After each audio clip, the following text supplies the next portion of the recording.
Tardes, les agradecemos hayan aceptado nuestra invitación. Hoy día tenemos la alegría en este espacio que llamamos Diálogos y que sea en el marco del proceso que vivimos constitucional y la lógica de la cultura del encuentro de poder tener de invitado a don Jorge Correa Sutil, que lo presentaremos en un minuto más, constitucionalista, ha sido miembro del Tribunal Constitucional, destacado profesor, subsecretario del Interior, y diversas tareas que ha desempeñado en el servicio público en el país. También, por supuesto, debo decir que es el esposo de la señora Sol Serrano, tan querida también en nuestra Universidad Católica, Premio Nacional de Historia. Bienvenido, Jorge. Voy a dar el pase inmediatamente a don Celestino, que va a hacer el saludo oficial de la arquidiócesis, y muy bienvenido a todos. Como arquidiócesis estamos comprometidos en profundizar en aspectos que nos ayuden a poner de relieve el pensamiento social cristiano, la doctrina social de la Iglesia. Y en este espacio el tema central nuestro es cómo crecer en el diálogo y la cultura del encuentro, la cultura del acuerdo que nos permite generar y construir una sociedad en paz. Las personas presentes son personas vinculadas a la Iglesia, está el arzobispo, sacerdotes, algunos sacerdotes, también tenemos diáconos, laicos, que participan, muchos de ellos de manera estrecha, en diferentes dependencias de la Iglesia de Santiago. Ahora saludo a nuestro arzobispo, que hará la introducción oficial. Muy buenas tardes a todos. En primer lugar al señor Correa, y quiero que abramos la mente y el corazón para acoger las enseñanzas de don Enrique. Todos necesitamos ir formándonos más en el diálogo, porque es muy fácil decir hay que dialogar más, y hay que dialogar más, pero la cuestión está cómo aprendemos a ser dialogantes, cómo aprendemos y también a ser dialogantes en la práctica y sobre la realidad, no simplemente sobre teorías. Yo les deseo que tengamos así un encuentro muy fructífero y que el Señor haga de nosotros instrumentos de su paz. Esa oración de San Francisco que ponemos simplemente en las primeras estrofas como pórtico de este encuentro. Señor, haz de mí un instrumento de tu paz, que donde hay tristeza yo ponga alegría, que donde hay desorientación yo ponga la verdad, que donde hay odio o revancha yo ponga la paz. Muy bien, don Enrique, suyo el micrófono. Buenas tardes, don Jorge. Antes de partir con la exposición, solamente algunos elementos técnicos que queremos contarles a todos. Vamos a poner en pantalla en unos segundos más la plataforma Menti, que es a través de la cual todos van a poder comenzar a hacer sus preguntas una vez que don Jorge comience la exposición. Entonces, los invitamos a colocar en sus dispositivos, ya sea teléfono o computador, esta plataforma que es www.menti.com,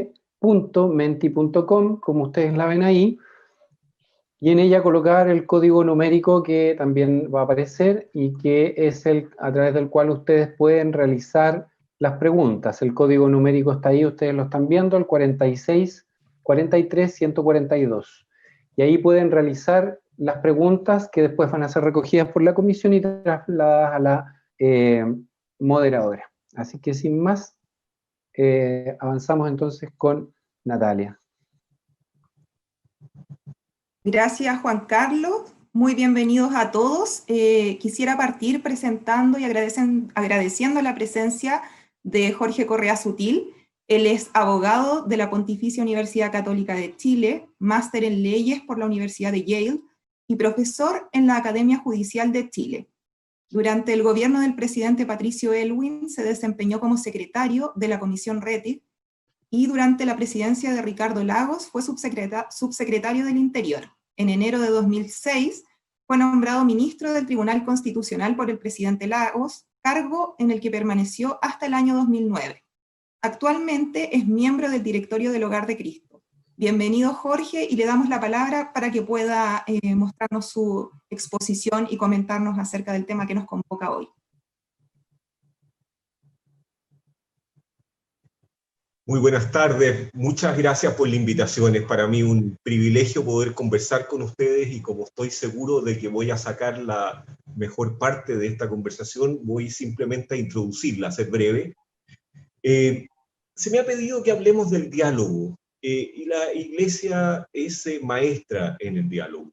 No lo digo para adular, sino para estimular, porque creo que Chile necesita voces con autoridad que lo convoquen y lo urjan a dialogar. Yo estoy consciente que el clero no tiene la autoridad que alguna vez tuvo, pero también estoy consciente de que nadie tiene la autoridad que alguna vez tuvo. Y creo que cohibirse en este momento sería muy dañino para el futuro que tenemos. Yo quiero estimularlos, quiero invitarlos, quiero provocarlos a que ese carácter de ser maestros del diálogo vuelva a ser una oportunidad de convocar y de provocar ese diálogo. Desde la capacidad de escucha en los confesionarios hasta la diplomacia vaticana, pasando por la caridad, que es un señal de empatía, la Iglesia tiene una capacidad de escucha y de sabiduría que yo espero no se reste en este proceso de diálogo, porque veo en él muchas oportunidades, pero también riesgos.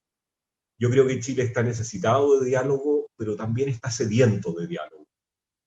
Yo creo que el llamado o la forma en que de alguna manera se encauzó la protesta social, pensando en una nueva constitución, y eso de alguna manera canalizó una protesta que era muy masiva, permaneció la protesta más violenta, esa probablemente la vamos a seguir teniendo los grupos antisistémicos, pero creo que la gran protesta masiva se encaminó institucionalmente en una forma que yo creo que da cuenta de esa sed de diálogo de la que me gustaría hablar.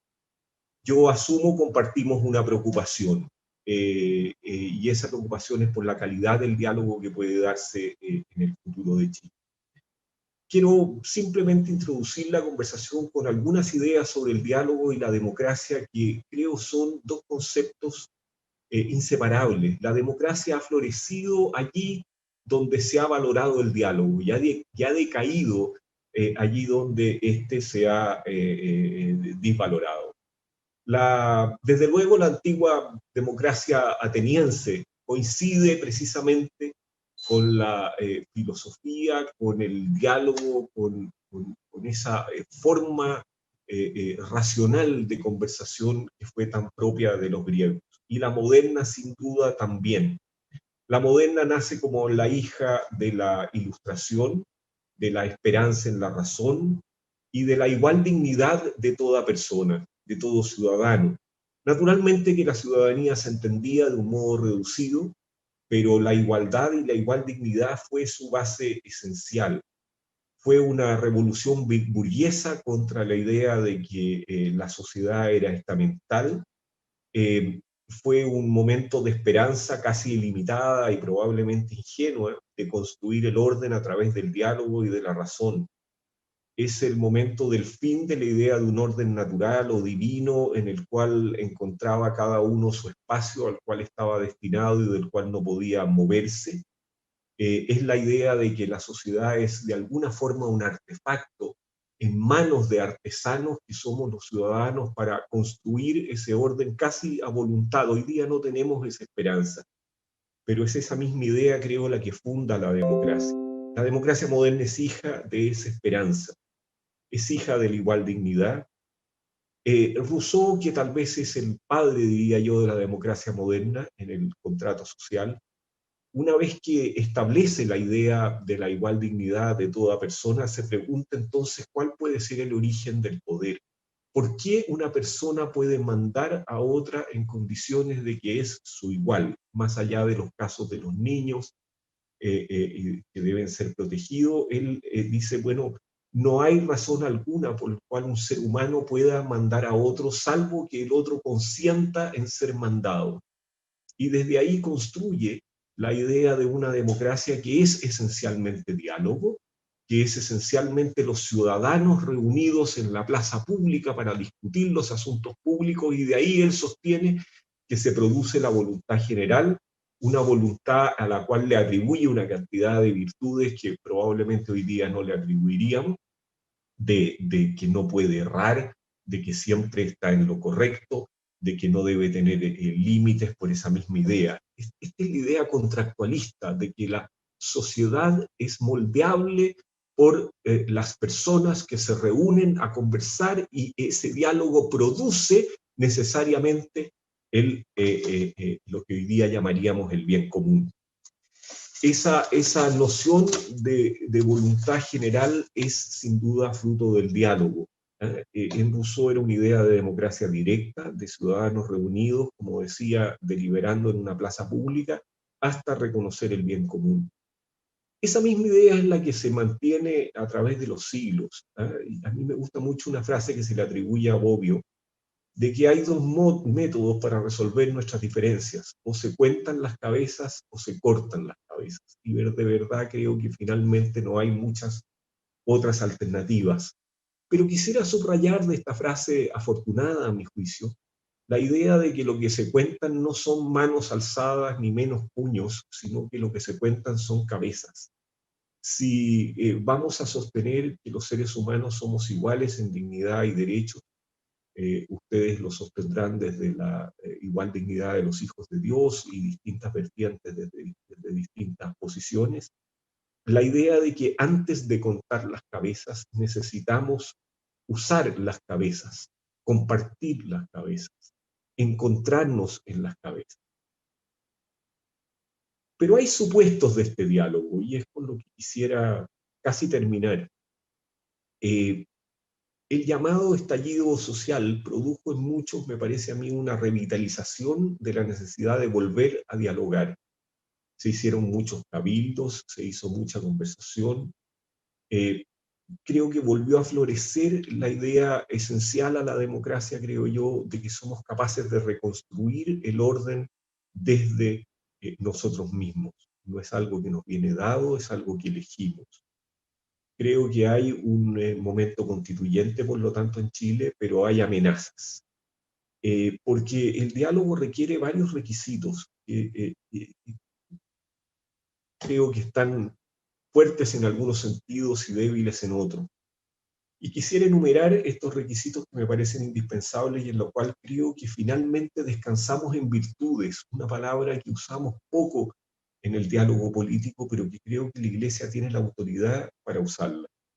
Primero, requiere de una humildad. El diálogo no florece sino a partir de la idea de que el otro me enriquece. Y me parece a mí que esto tiene señales de debilidad en Chile, particularmente en aquello que despectivamente se da en llamar la clase política. Cuando uno ve que la Cámara de Diputados entra al debate legislativo con pancartas y con letreros, y el Senado anuncia con antelación cómo va a votar un determinado proyecto de ley, es digno de entristecimiento, porque da la sensación de que nadie puede hacerme cambiar ya de opinión. Y eso es exactamente en las antípodas del diálogo. El valorar la diversidad es uno de esos requisitos. La humildad en el sentido de que no estoy completo, sino hasta tanto cuanto el otro me enriquece. Y yo también puedo enriquecer al otro. El segundo requisito que quisiera remarcar es la idea de empatía, y aquí creo que la Iglesia también tiene mucho que decir. Los otros como semejantes. Lin Han, una autora, tiene un maravilloso libro sobre el origen de los derechos humanos, y ella, a través de una investigación histórica, hace coincidir con mucha fuerza y con muchas razones que son muy convincentes el hecho de que finalmente la democracia y la idea de derechos humanos florecieron allí donde comenzó a leerse novelas. Las novelas fueron el instrumento con el cual los burgueses más ricos comienzan a empatizar con los sentimientos son novelas que son un poco telenovelas, llamaríamos hoy día, ¿no? Pero que logran captar la empatía de los burgueses por el sufrimiento de los menos poderosos, ¿no?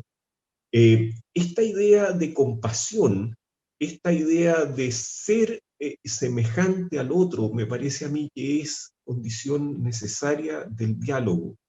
Uno de los autores de los filósofos políticos, me parece, más influyentes del siglo XX, John Rawls, un norteamericano,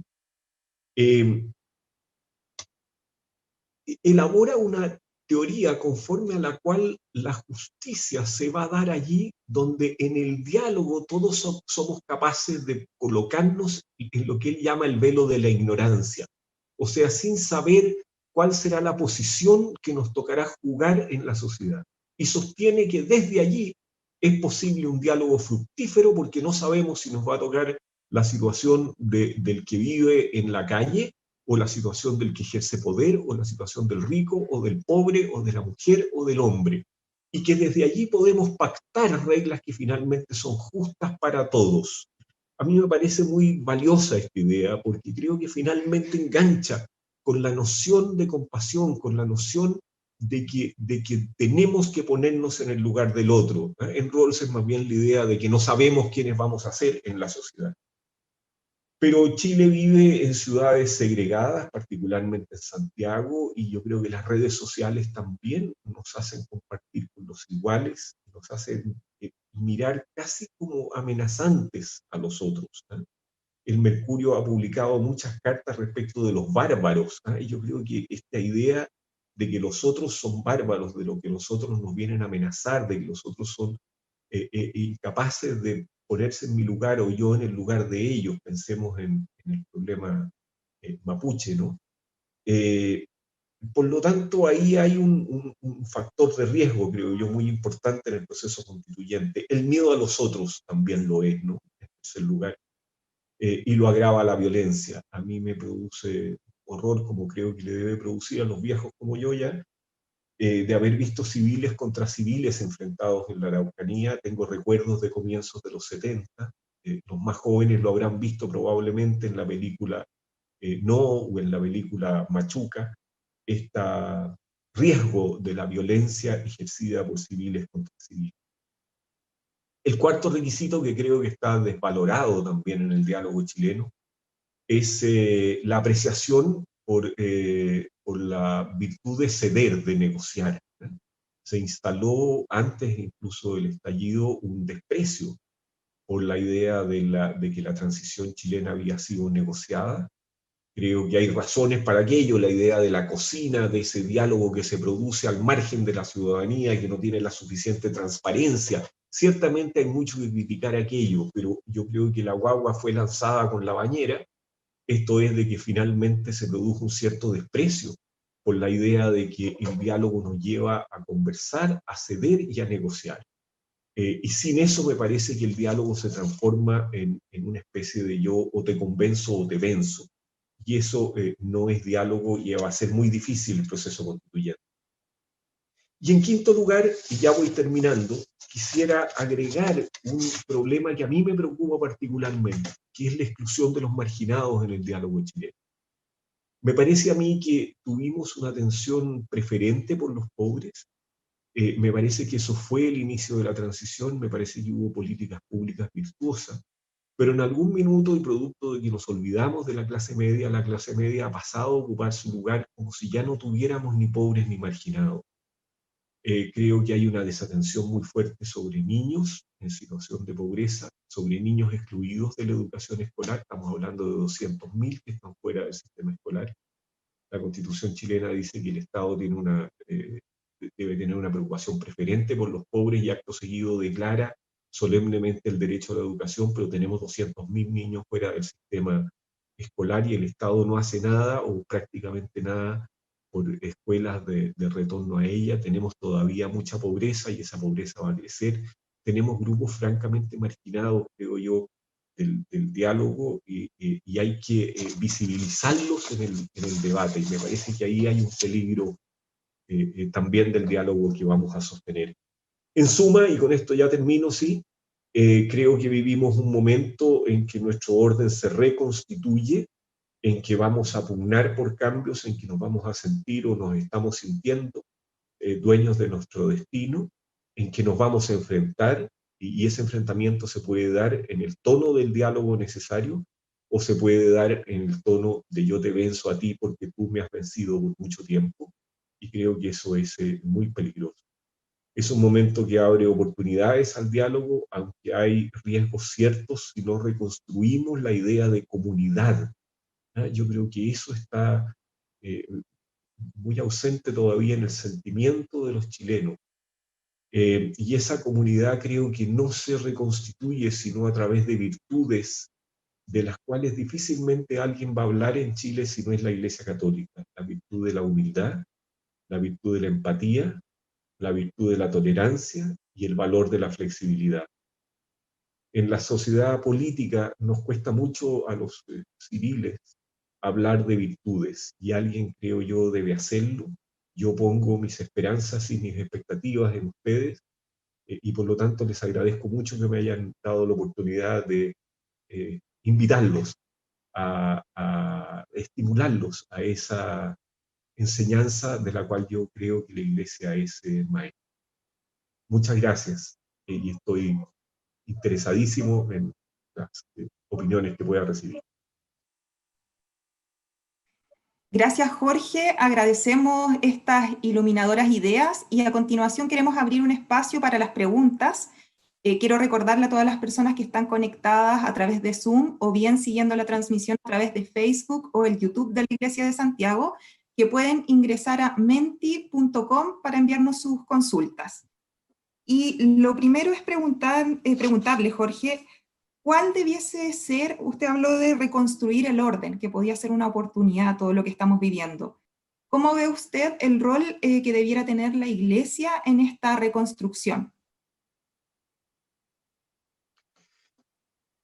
No quisiera decir mucho más de lo que he dicho, Natalia, en el sentido de que yo creo que la reconstrucción requiere, para ser fructífera, requiere de ese diálogo, y ese diálogo descansa en esas virtudes. Yo creo que ese es el rol esencial de la Iglesia, predicar y dar testimonio de esas virtudes. Yo creo que es muy difícil que otros agentes podamos darla con la fuerza de la Iglesia Católica. Entiendo que hay razones para la inhibición, entiendo las razones de la humildad, pero creo que, insisto, creo que no hay autoridades que en este momento puedan tirar la primera piedra, llamémosla así, ¿no? Y creo que la Iglesia tiene que volver a la prédica del testimonio, obviamente, pero también a la prédica de la palabra, de esas virtudes. Jorge, y de cara a lo que se viene en octubre, el plebiscito, ¿cuánto cree usted, nos pregunta una persona, que podría afectar el estallido social en este proceso? Bueno, el estallido social lo provocó. La idea de una nueva constitución estaba en el 30º lugar de las preferencias ciudadanas. Yo creo que uno de los misterios que no hemos resuelto es por qué en una semana se transformó en la demanda esencial de de la gran mayoría de la gente, y se colocó en el primer lugar de las demandas ciudadanas. Estaba por bajo educación, estaba por bajo seguridad, estaba por bajo salud. Era una petición muy intensa, pero de un grupo muy pequeño, ¿no? Y en una semana se colocó como la necesidad fundamental. Yo creo que se vio por la ciudadanía, es una hipótesis, no tengo cómo argumentarlo, pero se vio por la ciudadanía una esperanza de reconstitución, y esa reconstitución yo creo que tiene que ver con la palabra dignidad muy fuertemente. Yo creo que esa fue la bandera que se alzó más fuerte. Hubo muchas voces en la protesta, ¿no? Las pensiones, la salud, etcétera, etcétera. Pero yo creo que la palabra dignidad fue la que finalmente quedó en el tope de esa petición. A mí me parece entonces que el proceso constituyente es hijo del estallido, encuentra sus riesgos en el estallido, y ciertamente si volvemos a la violencia, ese proceso constituyente no va a prosperar. Por lo tanto, yo espero que que la violencia no mate la manifestación pública que fue tan rica cuando se reunió 1.200.000 personas, pero que ciertamente no trae ninguna riqueza, sino que trae temor, angustia, enfrentamiento, odio, etcétera, cuando se transformen, vamos quemando estaciones de metro, ¿no? Así que creo que probablemente es hija y hermana del estallido, pero creo que su enemigo también está en la efervescencia excesiva del estallido. Y en esta cultura de la inmediatez en la que estamos inmersos, ¿es posible recuperar la cultura del diálogo? Porque se requieren respuestas inmediatas, pregunta una persona a través de la aplicación. Si ustedes no ponen la esperanza, yo no sé quién la va a poner. Y yo creo que estamos en riesgo, no puedo, nadie podría garantizar de que en esta cultura de la inmediatez y de tantas cosas, como las que yo mencionaba, y tantas otras, ¿no es cierto?, como la inmediatez que usted menciona, creo que nada nos garantiza un proceso vivificador, ¿eh? Pero la esperanza está puesta ahí. Yo voy a votar a prueba porque creo que de lo contrario vamos a vivir en la constitución de la tristeza, llamémosla así, ¿no?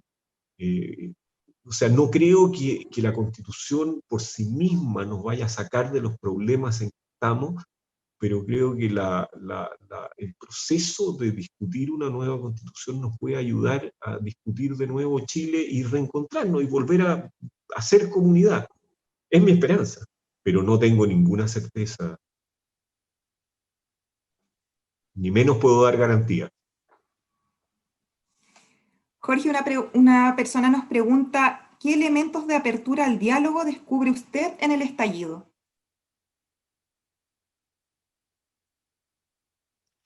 La sensación de que el país nos pertenece. Yo creo que la rabia acumulada tenía que ver con que este país era de otros.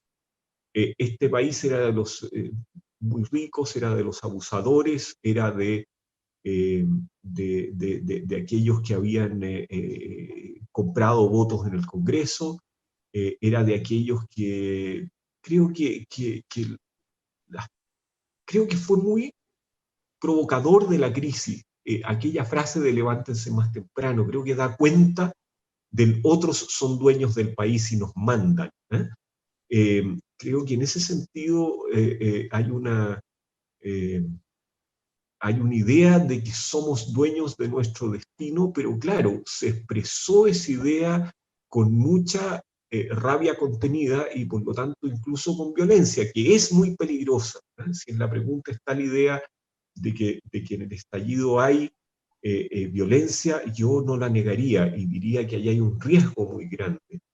Pero difícilmente los momentos constituyentes nacen de momentos de paz y de estabilidad. Vivimos muchos años de una juventud que no estaba ni ahí, digamos. En ese momento nadie podría haber pensado en un proceso constituyente. Yo creo que la respuesta es sí, hay la idea de que el país nos pertenece a todos. Y que por lo tanto podemos rediscutir el orden. Dios quiere. Y en ese sentido, ¿cómo conseguir que el debate constitucional esté sustentado en un diálogo con las condiciones que se proponen, más que en el matonaje, la violencia y los eslogans? Es muy riesgoso. Es muy riesgoso. Yo creo que todas estas preguntas tienen un mismo temor, temor que yo comparto. O sea, si el proceso constituyente se da con funas, con amenazas, como se dio la discusión del 10% y como se han dado muchos episodios, la que le hicieron a Gabriel Boric, la que le hicieron a la candidata de Frente Amplio, a Beatriz Sánchez, o sea, nadie se ha salvado de la funas. Yo lo viví en carne propia, y yo caminé todos los días a la Plaza Italia y algunas personas me reconocían de haber estado en el gobierno de Lagos y naturalmente me insultaban, etc. O sea, yo yo viví en carne propia esas expresiones de violencia y nadie podría negar que existan. Es un riesgo muy alto. Si eso se enseñora con fuerza, si finalmente los movimientos sociales sienten débiles, si hay falta de carácter en aquellos que resulten elegidos, vamos a vivir un proceso que nos va a llevar por mal camino y no por buen. Ese riesgo está presente. Yo creo que hay que hacerlo presente con mucha fuerza. Y en la jerarquía de nuestra iglesia, Jorge, ¿usted ve hoy día presentes actores que estén jugándosela por este diálogo del que usted habla? ¿Ve eso hoy día en nuestra iglesia? Nos consulta una persona. Yo quisiera ver a la iglesia, yo entiendo que la iglesia quedó cohibida, esa es mi percepción, como han quedado cohibidos todos. Pero yo creo que su voz es muy valiosa y tiene que volver a surgir con fuerza. Allí donde, claro, estábamos acostumbrados los civiles y los políticos, cuando había un conflicto grave, se recurría al arzobispo de Santiago. Y él dirigía el diálogo, y lo dirigió con Allende y Elwin, lo dirigió con el gobierno militar, siempre lo dirigió la iglesia este diálogo. Y creo que no están dadas las condiciones para que se dé con ese mismo sentido automático, pero creo que sí, la iglesia tiene mucho que aportar a la idea de diálogo en un momento de tanta crisis. O por lo menos yo quisiera que jugara esas cartas. Sin duda que la van a arrastrar por los suelos, ¿no? Cada vez que saque la voz alguien va a contestar, ¿qué habla y tú, abusador de niños, ¿no es cierto? Esa cuestión es inevitable, pero me parece a mí que hay que superar ese primer impacto que indudablemente va a tener. Y yo creo que la sociedad chilena sigue buscando aquello. O sea, cuando ya la Araucanía se hace irresistible, Monseñor Vargas es la persona a la cual la gente recurre. Y yo creo que vamos a entrar en un proceso de mucho riesgo en la sociedad chilena como el que vivimos en octubre. Y creo que la Iglesia tiene que ensayar la probabilidad de jugar un rol de liderazgo. ¿eh? No en la misma forma que lo jugó antiguamente, no con la misma fuerza y con la misma personalidad, pero tampoco la quisiera ver cohibida yo. Y en ese sentido, Jorge, la iglesia tiene algo muy rico que es la doctrina social de la iglesia. ¿Cómo poder hacer que las enseñanzas de esta doctrina puedan permear también al resto de la sociedad, que sean conocidos por el resto de la sociedad? Estar del lado de quienes más lo necesitan, sobre todo hoy día que estamos viviendo un tiempo de pandemia, también post-estallido social. Entonces, ¿cómo hacer que estas enseñanzas que son tan ricas puedan permear el resto de la sociedad? Importante pregunta, ¿no? Eso está en la base de la compasión, está en la idea de visualizar a los que hoy día son invisibles. Yo, como presentaba Natalia, soy director del Hogar de Cristo, y la verdad es que ahí lo que uno ve y aprende es enorme. Y yo creo que ese testimonio mediatizado, porque no siempre somos capaces de oír a los más débiles, y tendemos a invisibilizarnos porque nos cuestionan, ¿eh? Entonces, volver a ponerlo sobre la mesa yo creo que es tarea de la Iglesia. Y luego, claro, vendrá más bien esa enseñanza doctrinaria, si es que logramos tener un diálogo rico a la hora de hablar de derechos sociales y otras cosas. Pero la palabra dignidad, que se enseñoró como la bandera principal, es una palabra muy familiar a la Iglesia, muy familiar a la Iglesia.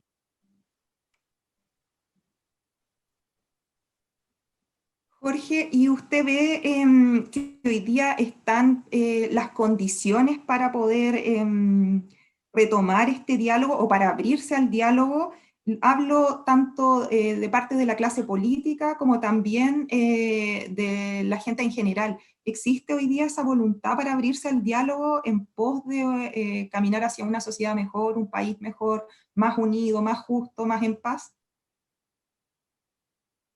No, no están, no están. Fue un momento de mucha efervescencia, y tenemos que construir esas bases. Yo creo que hay una muy mala educación cívica, y las señales estaban ahí, las señales de la violencia las vivíamos en el Instituto Nacional, las vivíamos en muchos liceos, y no las vimos, digamos, ¿no? Pero es un momento de sacar la voz, es un momento de no cohibirse, es un momento de pararse, diría yo, con mucha personalidad y con mucha fuerza a decir, no, no podemos volver a usar la violencia. Sí podemos gritarnos, porque yo creo que hay mucha rabia acumulada, pero no podemos decir, mata a un Paco, ¿no? O sea, los letreros pueden decir lo que quieran, pero no incitar a la violencia ni al odio. Yo creo que esas palabras hay que silenciarlas, hay que retarlas, hay que decirles con autoridad de que eso no lo vamos a tolerar. Yo creo que es parte de una autoridad que también los jóvenes y los violentos necesitan. A mí, bueno, vuelvo sobre mi experiencia tan personal y parcial, lo que sea, pero cada vez que yo pasé por la Plaza Italia y me gritaron político ladrón, me paré a dialogar y le dije, mire, yo no le he robado nada a usted, dígame por qué me trata así. Y esa cuestión rompe barreras, ¿eh? Cuando uno enfrenta la violencia, creo que la violencia nos cohibió mucho también, nos hizo escondernos, ¿no? No retar a los violentos. Yo creo que es hora de retar a los violentos, de decirle que no lo vamos a tolerar porque no los queremos, no queremos esos métodos, no es que no los queremos a ellos.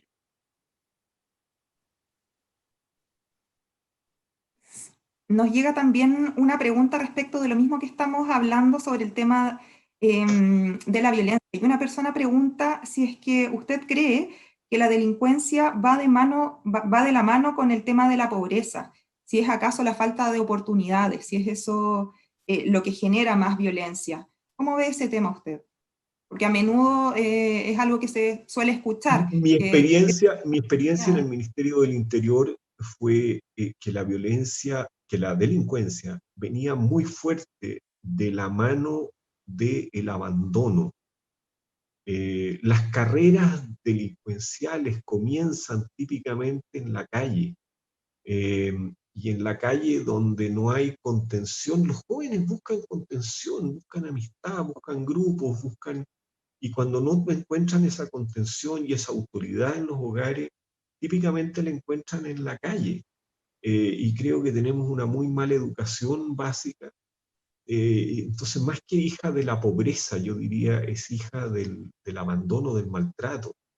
Es hija por ponerlo en términos caricaturescos, si ustedes quieren, pero no quiero personalizarlo, es hija del cename, ¿eh? Es hija de un Estado muy tonto, muy poco, que ha sido muy incapaz, creo yo, de hacerse cargo de problemas que nos vienen reventando en la cara hace mucho tiempo. Es un Estado que demoró en hacerse cargo del problema de las pensiones más de la cuenta. Ningún país del mundo puede tener buenas pensiones con informalidad en el trabajo y con 10% de aporte. Esa cuestión no existe y lo sabíamos perfectamente y lo postergamos y lo chuteamos. Ningún país puede vivir con 200.000 niños fuera del sistema escolar. La mitad de esos niños son niños abandonados, son niños además con problemas, muchos de ellos de salud mental. Yo creo que ahí está el inicio de las carreras delictuales. Y claro, ¿quién se hace cargo de esos niños? La Iglesia Católica, el Hogar de Cristo, instituciones de beneficencia, pero tenemos un Estado muy poco apto, creo yo, para los desafíos que de verdad tenemos. Y por lo tanto un Estado con poca personalidad finalmente. O sea, cuando los alumnos universitarios gritaron gratuidad, gratuidad, bueno, faltó la personalidad para decir, mire, sí, gratuidad hasta aquí, pero necesitamos hacernos cargo mucho más de los niños, porque los niños sí que necesitan, porque ahí sí que se produce la desigualdad, y en cambio el universitario va a ser un privilegiado y por lo tanto puede pagar algo de aquello en el cual tenemos que ayudarlo solidariamente como sociedad. Creo que en ese sentido los movimientos sociales la han llevado como gratuitamente en esta. Perdón que vuelva a los movimientos sociales y a la violencia, que ha sido una pregunta recurrente y no la última que se me señaló. Y en ese sentido, y retomando un poquito lo que estaba comentando recién, el Papa Francisco ha hablado harto respecto del tema de la cultura del descarte y cómo debemos hacernos cargo de los postergados en nuestra sociedad. ¿Usted ve hoy día de parte de la Iglesia un hacerse cargo de esta realidad, sobre todo en el contexto de pandemia? Han aflorado muchas iniciativas solidarias en las distintas comunidades, en las distintas parroquias. ¿Ve a la Iglesia Católica hoy día haciéndose cargo de esta realidad? Sí, sí. Y yo creo que eso le da de nuevo una autoridad que puede reclamar. Y tiene voces para hacerlo, ¿eh? Tiene sacerdotes para hacerlo, no quiero yo identificarlo, ustedes los conocen, tiene laicos para hacerlo, tiene movimientos para hacerlo. Yo veo en ustedes el mismo temor, perdón, que yo comparto, veo en muchas de las preguntas, esta idea de, bueno, pero están dadas las condiciones del diálogo, bueno, vamos a tener de nuevo la violencia, bueno, vamos, sin duda, yo creo que es un temor que compartimos. Ahora la pregunta es, ¿qué hacemos con ese temor? O frente a ese temor. Y ahí vamos a tener que sacar fuerzas de flaqueza. Somos todos muy flacos en esta cuestión, pero necesitamos sacar fuerzas de flaqueza porque el proceso constituyente se nos viene, querámoslo o no lo queramos, le temamos o no le temamos. Yo creo que se nos viene un proceso constituyente, aunque gane el rechazo, se nos viene un reclamo por reconstituir la sociedad y entender las voces y por qué se quiere reconstituir y en qué sentido se quiere reconstituir. Yo creo que hemos conversado muy poco, por ejemplo, de eso. ¿Cuáles son los males de la democracia chilena que hicieron que finalmente estallara esto en la idea de un proceso constituyente? Yo recuerdo el año 2000 haber estado en muchos seminarios internacionales donde se me preguntaba por el modelo chileno. Éramos el ejemplo de cómo habíamos hecho una transición pacífica, exitosa, que se hizo cargo de la pobreza, que logró un crecimiento, que no había tenido estados de excepción, que yo creo que tuvimos todos una sorpresa, más o mayor o menor en este estallido. Creo que hacernos cargo de preguntarnos por qué ocurre es una pregunta muy necesaria. Preguntarnos en las comunidades, conversar sobre eso, ver qué salidas tiene. Más que construir que yo quiero este derecho, quiero este otro derecho, porque esas cosas, yo creo que las constituciones no hacen que los derechos se gocen mejor, yo creo que no. Pero ¿cuál es la razón de la rabia acumulada? Esa es la pregunta, yo creo, del millón que tenemos que reconocer, porque los procesos constituyentes, los procesos constituyentes se dan típicamente cuando hay una idea de cómo reconstituir el país. Y yo creo que esa no está. Yo creo que las constituciones tienen nombre. La portaliana es hija de Portal y Portales tenía un ideario para Chile. La constitución del 25 es la constitución de Alessandri. Y tenía la idea de, está la constitución de Mandela, está la constitución de Gaulle, está en fin, tras las constituciones siempre hay ideas de cómo reconstituir el país. Yo creo que aquí hay una crisis, pero que todavía no constituimos una idea fuerza de cómo hay que reconstituirlo. Y esa conversación yo creo que nos está faltando. Y la llevamos a un plano técnico y le preguntamos a los constitucionalistas y nos dicen que el derecho al trabajo y el derecho a la salud y el derecho a la educación, sí, está bien, pero no es esa cosa técnica la que necesitamos, sino preguntarnos por qué una transición que fue pacífica, que fue exitosa en muchos sentidos, finalmente postergó problemas hasta que hubo no solo una desconfianza en las instituciones, sino un malestar con las instituciones. Yo creo que reconocer las causas de ese malestar es muy importante. Y reconocerlas entre todos, sin golpearnos, sin gritarnos demasiado fuerte, digamos. Yo creo que tenemos que pasar por un momento de gritarnos unos a otros. Porque y respecto el malestar no... Sí. Sobre este tema en particular de la Constitución, una persona nos pregunta si es que es precisamente la Constitución la que impide volver al encuentro, a un diálogo social o a promover el desarrollo de todas las personas, como nos consultan eso, como ve eso usted. No, yo creo que no. Yo creo que la Constitución tuvo muchas trabas, que el 2005 dejó de tenerla, pero que después siguió teniendo algunas rebrotes en ese sentido, ¿no? Que el fallo en el caso del Tribunal Constitucional, en el caso de la defensa del consumidor, que algunas sentencias respecto de quienes podían negociar o no, etcétera, etcétera. pero yo creo que no está en el texto de la Constitución los males de Chile, a diferencia de lo que piensan algunos de mis colegas constitucionalistas. Yo creo que la Constitución, en lo básico, es una Constitución bastante democrática. No es mi Constitución favorita, pero bueno, todos los constitucionalistas tenemos una Constitución favorita y ninguno de nosotros va a poder escribirla. Perfecto. Jorge, queremos ahora abrir este espacio de preguntas. Vamos a invitar a las personas a que puedan participar también, a todos quienes nos están mirando. Vamos a abrir el micrófono de las personas que están conectados a través de Zoom. Vamos a dar la oportunidad para que 2 personas puedan hacer consultas directas. La idea es que puedan levantar la mano y les vamos a dar el pase. Entonces, y si no son consultas, Natalia, sino más bien testimonios o ideas, fantástico, ¿eh? Porque tú me has bombardeado a preguntas muy específicas y he hablado yo más de la cuenta, que era lo que no quería. Sí, vamos a abrir entonces ahora el diálogo para que las personas puedan hacer consultas directamente a Jorge. Juan Carlos Astudillo, si me ayudas un poco para abrir la pantalla y ver quiénes están pidiendo. Estamos con, hola, buenas tardes a todos, estamos con la pantalla abierta y micrófonos mirando quiénes podrían desear. Ahí está, Bernardita María, vamos a darte audio en este minuto. Estamos. Ahí está. Hola, yo quería preguntarle que en caso de que se apruebe lo de la nueva Constitución, ¿qué es lo que cree que es más enriquecedor?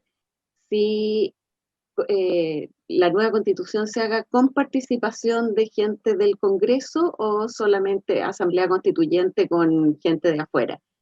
Y la otra pregunta, una pregunta un poco más técnica, ¿cómo se hace para elegir las personas que van a participar en realizar esta nueva Constitución?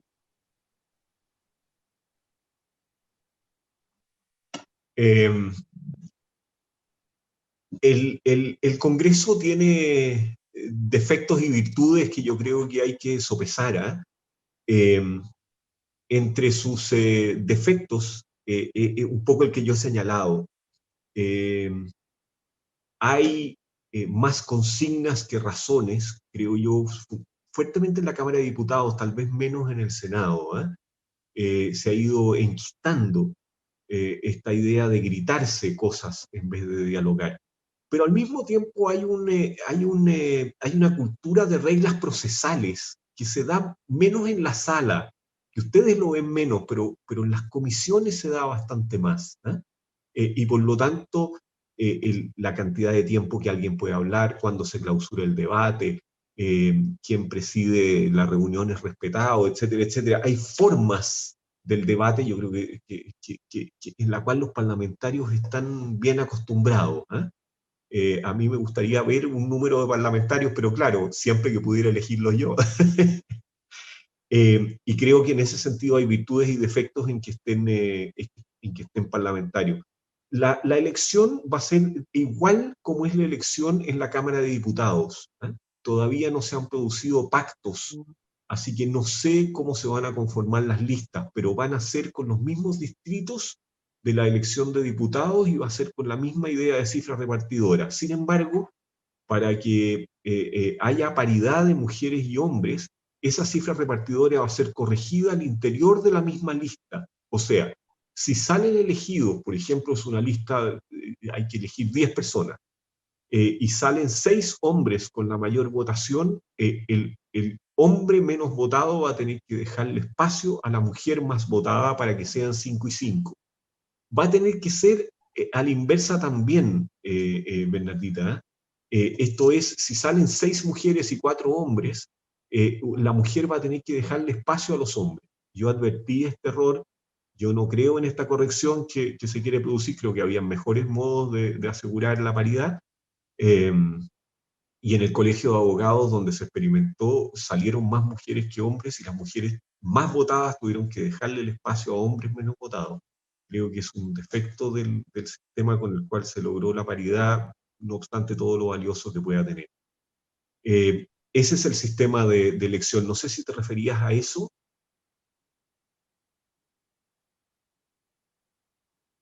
y van a ser 155 personas elegidas del mismo modo. Ahora, está todavía en discusión la posibilidad de reservar unos 15 a 20 escaños para poblaciones aborígenes, y en ese caso esa forma todavía no está delineada, si van a ser 155 más los 20, o si van a restarle a los 155, y en ese caso dónde y en qué distritos van a restar no está todavía decidido.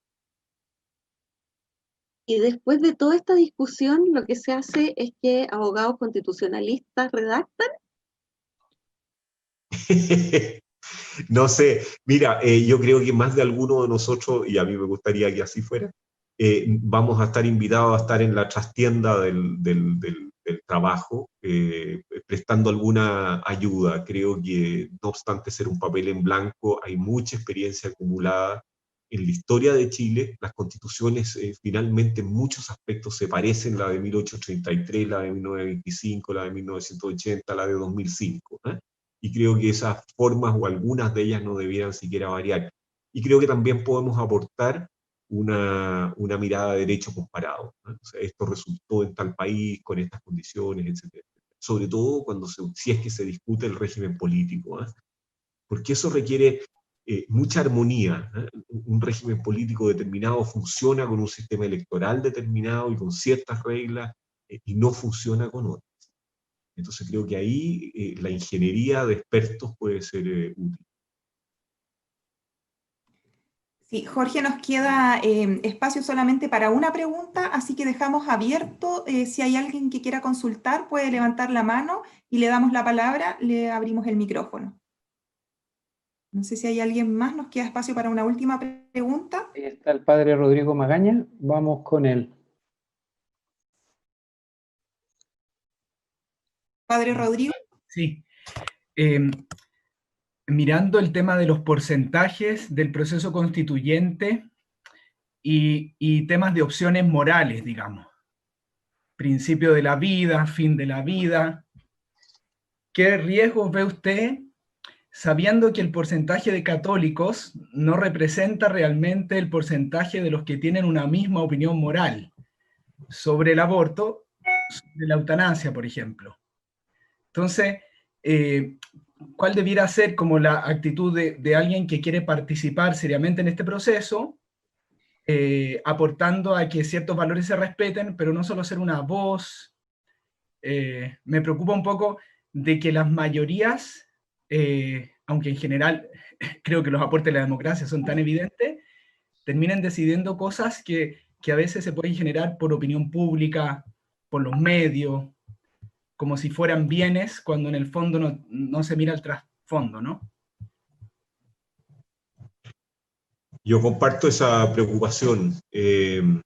La frivolidad de los letreros, aborta, aborto Paco, aborta, creo que dan cuenta de un cierto riesgo de esa naturaleza. La Constitución tiene que aprobarse por 2/3 de quienes se sienten a dialogar, ¿eh? Eso hace probable que se posterguen muchas decisiones, que no se constitucionalicen muchas cosas, y por lo tanto queden abiertas al siguiente diálogo democrático y mayoritario. Yo me imagino, por ejemplo, transándose el asunto del aborto con el mismo lenguaje que tiene la Constitución del 80. Si me hacen apostar hoy día, yo diría, bueno, finalmente se va a producir un debate muy intenso, pero que se va a transigir en una frase que no resuelve el problema y que dice la ley protege la vida del que está por nacer. Que no prohíbe el aborto, pero dice, mire, usted no puede fomentarlo, digamos, frívolamente, ¿no? Pero llega hasta ahí. Yo me imaginaría transacciones de esa naturaleza, y yo creo que es parte de las virtudes de las constituciones, no fijar en piedra muchas cosas, no sé si la de la vida, pero muchas otras sí. Bueno, Jorge, agradecemos este espacio, el que se haya dado el tiempo para conversar con nosotros, con la Iglesia de Santiago, con todas las personas que nos están siguiendo, ¿cierto?, a través de la transmisión. Le quiero dar el pase al padre Cristian Roncagliolo, quien va a hacer el cierre de esta instancia. Agradecer, Jorge, que nos haya acompañado, que nos ayude a reflexionar que nos ayude a seguir trabajando en algo que el Papa Francisco nos ha insistido tanto, que es fomentar una cultura del diálogo y del encuentro.